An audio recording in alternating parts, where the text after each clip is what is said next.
Imagine this. The world is watching as King Charles, a man who sits at the very peak of Western royalty, steps forward and says something so bold, so unexpected, that it leaves people speechless. Not about politics, not about economics, but about faith, about Islam. Think about how shocking that is. A king who represents centuries of tradition, power, and authority, standing before the cameras and hinting at what many refuse to say out loud. That Islam is not fading away, not shrinking, not confined to deserts or distant lands, but rising in a way the modern world cannot ignore. And when he predicted that Islam would continue to grow, to shape societies, to stand as a global truth that could not be silenced, people gasped. But here's the thing, what if he's not wrong? What if deep down we all already knew this? Because the evidence is everywhere. Islam is the fastest growing religion on earth, and that's not just a claim. It's a fact backed by data, history, and lived reality. Across continents, from the skyscrapers of New York to the villages of Africa, from London's bustling streets to the farthest corners of Asia, people are entering Islam every single day. Men and women, rich and poor, young and old, all different colors, languages, and cultures, united by one simple truth, that there is no God but Allah, and Muhammad is his messenger. And you have to ask yourself, why? Why? In an age of technology, in a time when people have access to everything, entertainment, science, information, distractions of every kind, why are millions still turning to a faith that was revealed over 1400 years ago?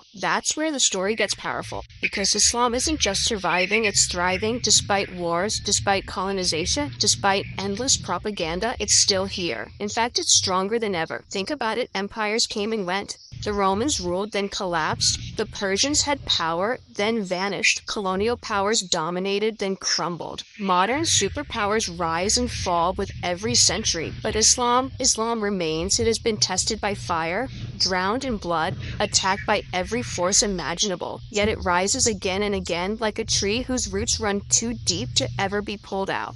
And maybe that's what King Charles saw, maybe that's what made him speak, because history itself testifies that Islam cannot be erased. When the Mongols invaded the Muslim world, burning cities, killing scholars, and tearing apart civilizations, people thought Islam would be destroyed forever. But what happened? The Mongols themselves converted, bowing their heads in prayer to the very faith they tried to crush. When colonizers took over Muslim lands, forcing their languages, their laws, their ways of life, Islam should have weakened.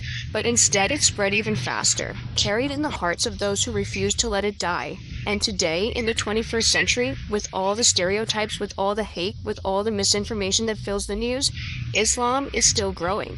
In fact, it's the very attacks on Islam that are making people curious, making them research, making them discover the truth for themselves. Because you can demonize something for only so long, eventually people want to see what's behind the curtain. And when they open the Quran, when they listen to Muslims explain their faith, when they feel the peace of the prayer, they realize something shocking. This is not what they were told. This is not terror. This is not backwardness. This is truth.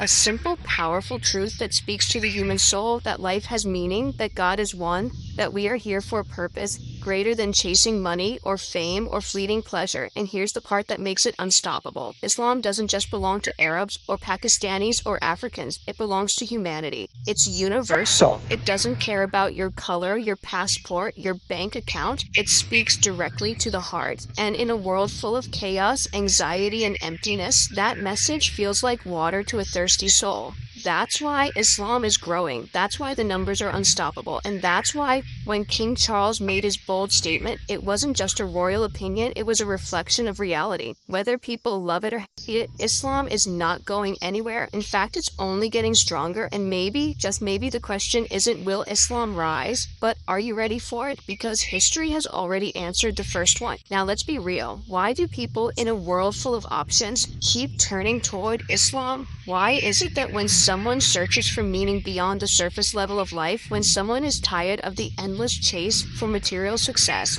when someone is broken, lost, or simply curious, they often find themselves standing at the doors of Islam? This is the part that shocks so many critics because they expect Islam to be something people are forced into, something outdated, something irrelevant to the modern mind. But the truth is the exact opposite. People are running towards Islam, not away from it. They're choosing it freely from every walk of life, in countries where Muslims are a tiny minority, in societies where there's no social advantage to converting, no worldly benefit to gain, yet they embrace it anyway. Why? Because Islam offers what nothing else can: clarity, purpose, and peace of heart. It tells you that God is one, eternal, above everything, and not divided into complicated philosophies or man-made contradictions. It tells you that life is not random, that you're not an accident of evolution or a number in a system, but a soul with dignity, honor, and responsibility. It tells you that success isn't about how many zeros are in your bank account or how many followers you have on social media, but about the purity of your heart, the goodness of your actions, the justice you uphold, the compassion you show to others. And this message doesn't belong to one people, it belongs to all of humanity. That's why Islam has no chosen race and no monopoly on truth. It tells a white man in London, a black woman in Lagos, a farmer in Indonesia, a student in America, the exact same thing. You are equal, you are dignified, and you were created to worship the one God. And in a world drowning in racism, inequality, division, and arrogance, this message is revolutionary. That's why Islam continues to grow even where it's most hated. People read the Quran and are stunned by its clarity, by its simplicity, by the way it pierces the heart. They see Muslims bowing their heads in prayer 5 times a day and wonder what makes someone that devoted. They see Ramadan, when millions fast from dawn till sunset, not for health trends or diets, but purely for the sake of God, and they can't help but admire it. They see the unity of hives, millions dressed in the same white cloth, black, white, Arab, Asian, rich, poor, all circling the Kaaba together as one body.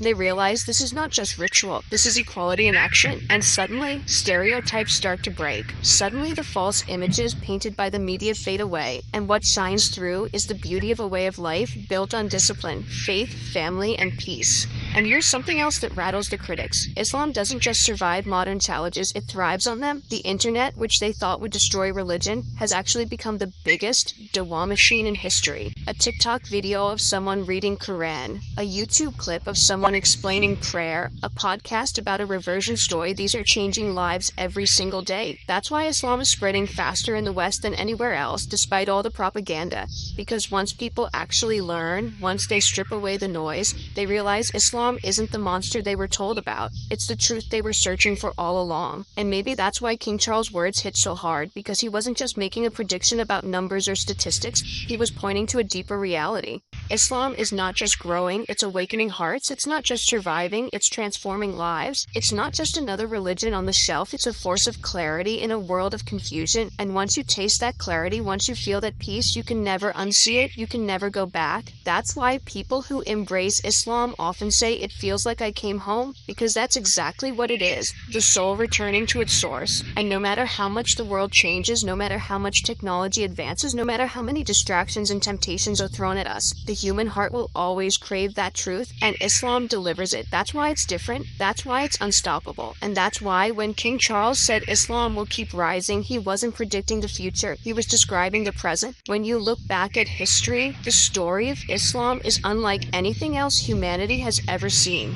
Every empire, every civilization, every ideology has had its rise and its fall, glorious beginnings followed by painful endings. The Romans built cities, aqueducts, and laws, but eventually collapsed under their own weight. The Persians commanded vast armies and riches, yet they too were wiped off the map.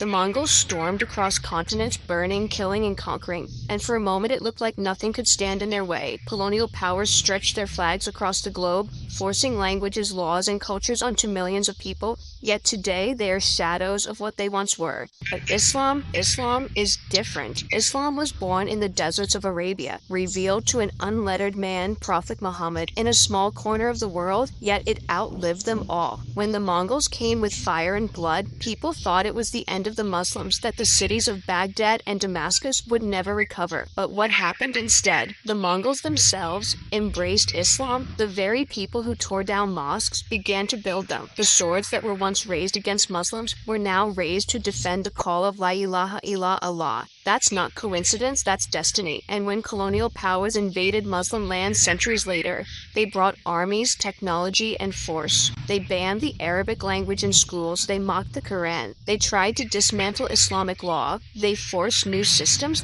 and they thought they could erase centuries of faith. But the exact opposite happened. Islam survived in the hearts of the people. It was whispered in secret gatherings, recited in hidden schools, taught from memory when books were banned, and when the colonizers finally left. Islam was still there, unchanged, unbroken, still guiding millions. Even in the modern age, when media empires spend billions to portray Islam as violent, backward, and extreme, people are not turning away, they're turning towards it. That's the miracle.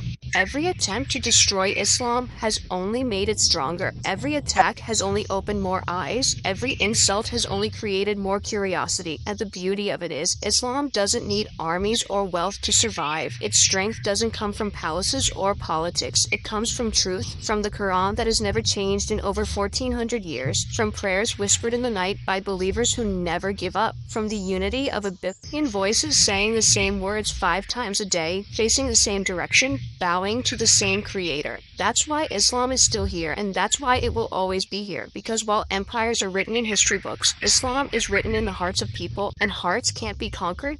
That's what King Charles saw when he made his bold statement. He wasn't just speaking as a king, he was speaking as someone who studied civilizations, who saw how the so-called powers of the world rise and fall. But Islam continues. Think about it. If Islam could survive the Mongols' colonization, wars, and the modern propaganda machine, what makes you think it will stop now? If it couldn't be erased by fire and blood, do you really think it can be erased by hashtags and headlines? No chance. Islam has something deeper, something indestructible, something no army can touch. The truth, and the truth doesn't die.